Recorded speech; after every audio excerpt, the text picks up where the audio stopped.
Assalamualaikum warahmatullahi wabarakatuh. Halo Sobat Bilas, pada sesi kali ini Minlit akan sampaikan bahwa pada tayangan hari ini presenter Bilas akan membawakan cerita yang cukup panjang, yang mana ini adalah episode terakhir, yakni episode ke-30 dalam sesi episode Bilas reguler. Oh ya, perlu Sobat Bilas ketahui bahwa dalam Beberpa edisi khusus dan ekstra pada episode sebelumnya, kuis Bilas hanya menampilkan pertanyaan yang diperuntukkan untuk sesi reguler, sehingga perlu dilakukan penyesuaian kuis yang pada akhirnya Minlit tetapkan untuk episode reguler terakhir ini sebagai episode spesial kuis. Dalam spesial kuis kali ini terdapat total 20 pertanyaan dengan poin maksimal yakni 200. Wah, besar sekali poinnya. Hal ini bisa dimanfaatkan bagi Sobat Bilas yang memiliki total poin kuis di luar 10 besar agar bisa dimaksimalkan sehingga dapat masuk ke dalam top 10 peserta dengan raihan poin kuis Bilas tertinggi. So, jangan lupa ikuti kuisnya, dapatkan poinnya, dan raih kesempatan mendapatkan hadiahnya. Sekian dari Minlit. Wassalamualaikum warahmatullahi wabarakatuh. Assalamualaikum warahmatullahi wabarakatuh. Hai teman-teman, berjumpa lagi dengan saya Reha. Pada sesi Bilas kali ini, saya akan menceritakan Ali bin Abi Thalib, ayah dua cucu tercinta Nabi. Ali bin Abi Thalib adalah seorang sahabat Nabi yang berasal dari suku Quraisy, keturunan Bani Hashim. Ayahnya bernama Abu Thalib bin Abdul Muthalib dan ibunya bernama Fatimah binti Asad bin Hashim. Ia punya 3 saudara laki-laki dan 3 saudara perempuan, yaitu Thalib, Ja'far, Uqail, Jamanah, Raitah, dan Ummu. Allah telah memberikannya kemuliaan ketika ia dinikahkan kepada salah seorang putri Nabi Muhammad SAW, Fatimah Az-Zahra, pemimpin para wanita ahli surga. Dari pernikahannya, ia dikaruniai 2 putra kesayangan Rasulullah SAW, Hasan dan Husain, pemimpin pemuda ahli surga. Ia memiliki beberapa nama julukan. Yang paling disukainya adalah Abu Turab, lelaki berdebu. Ia senang jika seseorang memanggilnya dengan julukan Abu Turab karena yang dikatakan oleh salah seorang perawi, Ali bin Abi Thalib radhiyallahu an adalah khalifah keempat dari rangkaian 4 Khulafaur Rasyidin. Riwayat hidupnya sangat panjang. Ia adalah keturunan Bani Hashim, pertama yang memiliki keturunan dari wanita yang juga keturunan Bani Hashim. Ia juga pernah mempertaruhkan nyawa dengan menggantikan Nabi Muhammad SAW yang menempuh perjalanan hijrah bersama Abu Bakar. Ali tidur di atas ranjang Nabi Muhammad SAW sehingga kaum musyrik menyangka Nabi Muhammad masih tidur di rumahnya. Setelah Nabi Muhammad menikah dengan Siti Khadijah radhiyallahu an, beliau melihat pamannya Abu Thalib hidup dalam kekurangan dengan beberapa anak. Sama aja kan orang anak sama anak. Dengan beberapa anak, sehingga beliau meminta Al-Abbas untuk membantu Abu Thalib.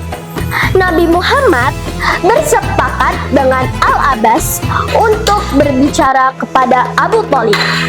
Setelah berunding, Abu Thalib berkata, "Tinggalkan Uqail bersamaku dan bawalah 2 anakku yang lain untuk kalian rawat." Rasulullah SAW memilih Ali, sementara Al-Abbas memilih Ja'far. Sejak saat itu, Ali hidup dalam asuhan keluarga Rasulullah.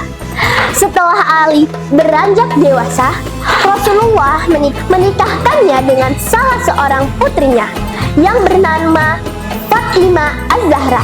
Ali sangat rajin membantu ibu mertuanya, Khadijah, yang amat menyayanginya. Rasulullah Shallallahu Alaihi Wasallam sendiri 2 kali mempersaudarakannya. Pertama dengan kaum Muhajirin dan kedua dengan kaum Ansor. Dalam berbagai kesempatan, beliau sering berkata kepada Ali, "Kau adalah saudaraku di dunia dan di akhirat." Bagaimana kisah perjalanan Ali bin Abi Thalib menemukan Islam? Ada 3 dari 3 golongan berbeda. Yang pertama, memeluk Islam. Abu Bakar, Khadijah, dan Ali bin Abi Thalib. Abu Bakar dari golongan pria dewasa, Khadijah dari golongan wanita, dan Ali bin Abi Thalib dari golongan remaja atau anak-anak. Ibnu Ishaq menceritakan bahwa Ali bin Abi Thalib menyatakan keislamannya 1 hari setelah keislaman Khadijah. Saat itu Ali melihat Rasulullah Shallallahu Alaihi Wasallam dan Khadijah radhiyallahu anha sedang sholat berjamaah. Ali berkata, "Wahai Muhammad, apakah yang sedang paduka lakukan?" Beliau menjawab, "Ini agama Allah yang telah dipilihnya, dan dengan agama itu Dia mengutus Rasulnya. Maka aku mengajakmu menuju agama Allah untuk menyembahnya serta menjauhi Lata dan Uzza." Ali menjawab, "Ini sesuatu yang baru kudengar. Aku tak bisa menemukan sampai aku menceritakan kepada ayahku Abu Thalib." Mendengar jawaban Ali, Rasulullah bersabda, "Hei Ali, jika kau tak memeluk Islam, rahasiakanlah." Ali mematuhi ucapan Rasulullah Shallallahu Alaihi Wasallam dan ia tidak menceritakan masalah itu kepada siapapun. Malam itu ia memikirkan ajakan Nabi Muhammad dan Allah berkenan memberikan hidayah kepadanya. Keesokan paginya ia kembali menemui Rasulullah dan berkata, "Apa yang harus kulakukan kepadamu, wahai Muhammad?" Rasulullah bersabda, "Kau bersaksi bahwa tiada Tuhan selain Allah yang Maha Esa dan tiada sekutu baginya." Ali bin Abi Thalib pun bersyahadat dan menyatakan keislamannya. Ia merahasiakan keislamannya sehingga ayahnya sendiri, Abu Thalib, tidak mengetahuinya. Ali bin Abi Thalib memiliki keistimewaan yang tak dapat dimiliki orang lain, yakni ia diasuh sejak kecil oleh Nabi Muhammad. Ia baru berusia 10 tahun ketika menyatakan syahadat di hadapan Rasulullah Shallallahu Alaihi Wasallam. Ali bin Abi Thalib membuktikan kepahlawanan dan kewiraannya dalam perang Badar ketika ia melayani tantangan 2 kaum musyrik. Ali dikenal sebagai prajurit yang tangguh dan memiliki keberanian yang sangat mengagumkan. Perang Khaybar membuktikan keberanian Ali bin Abi Thalib dan keahlian tempurnya. Saat itu Rasulullah membawa sekitar 1.400 orang untuk menyerang Khaybar.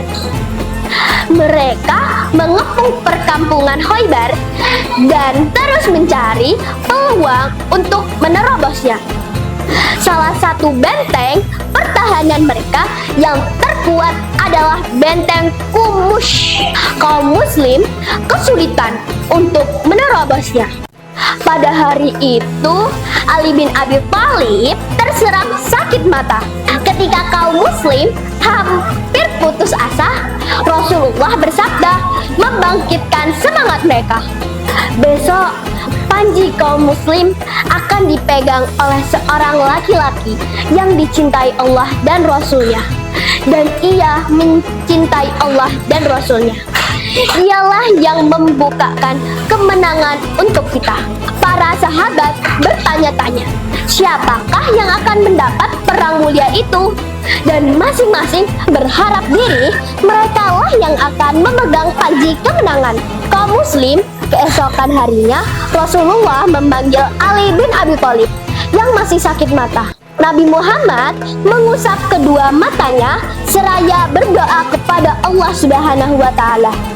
Seketika itu, sakit mata yang diderita Ali bin Abi Thalib sembuh, seakan ia tak pernah merasa sakit sebelumnya. Kemudian Rasulullah memberikan panji kaum muslim kepadanya. Ali berkata, apakah mereka harus kuperangi? Semua hingga mereka masuk Islam. Rasulullah menjawab, bawalah pasukan hingga mereka turun ke halaman rumah mereka. Lalu suruhlah mereka kepada Islam dan sampaikanlah kepada mereka apa yang diwajibkan oleh Allah atas diri mereka. Demi Allah, seorang dari mereka mendapatkan hidayah adalah lebih baik bagimu daripada rampasan perang berlimpah. Ali berhasil memukul lawannya dengan pukulan yang sangat keras, sehingga para kaum muslim mendapatkan kemenangan. Keluasan ilmu dan kecerdasan Ali bin Abi Thalib telah diakui oleh kebanyakan umat, bahkan oleh Nabi Muhammad. Alangkah baiknya jika kita dengarkan nasihatnya tentang etika orang-orang yang berilmu. Pelajarilah ilmu sehingga kalian dikenal dengan ilmu itu. Amalkanlah ilmu kalian sehingga kalian menjadi ahli amal. Karena akan datang setelah kalian suatu zaman, 9 dari 10 orang pada zaman itu mengingat kebenaran, dan tidak selamat dari zaman itu kecuali orang yang bertobat dan kembali. Mereka adalah para pemimpin yang mendapat petunjuk dan pelita ilmu, bukan orang yang tergesa-gesa, banyak cakap, dan menyia-nyiakan waktu. Dalam kesempatan yang berbeda, ia berkata, wahai orang yang berilmu, amalkanlah ilmu kalian, karena seorang alim adalah mengetahui kemudian mengamalkan. Seorang alim adalah yang ilmunya bersesuaian dengan amalnya. Akan muncul kaum-kaum yang membawa ilmu namun tidak mengamalkannya, yang tersembunyi pada diri mereka bertolak belakang dengan yang terlihat. Ilmunya bertentangan dengan amalnya. Mereka duduk saling berhadapan, membangga-banggakan ilmunya masing-masing, seraya melecehkan orang lain. Akibatnya, seseorang marah kepada teman semajelisnya dan meninggalkannya. Ketahuilah amal mereka itu tidak akan naik kepada Allah yang Maha Suci. Tentang kezuhudannya dan ketawadukannya, Ali pernah berkata, dunia itu tak ubahnya bangkai. Siapa saja yang menginginkan sedikit saja, maka bersabarlah menunggu giliran dengan anjing-anjing. Diceritakan bahwa suatu hari Ali mendatangi penjual pakaian bersama pembantunya. Ia membeli 2 helai baju, kemudian berkata kepada pembantunya, pilihlah salah satu yang engkau sukai. Pembantu itu pun mengambil baju yang disukainya, dan Ali mengambil baju lainnya, lalu memakainya. Saat ia mengulurkan tangannya, ternyata baju itu kepanjangan. Ali berkata kepada pembantunya, potonglah bagian yang kepanjangan ini. Si pembantu itu kemudian memotongnya, dan Ali mengenakan pakaian itu, lalu beranjak pergi.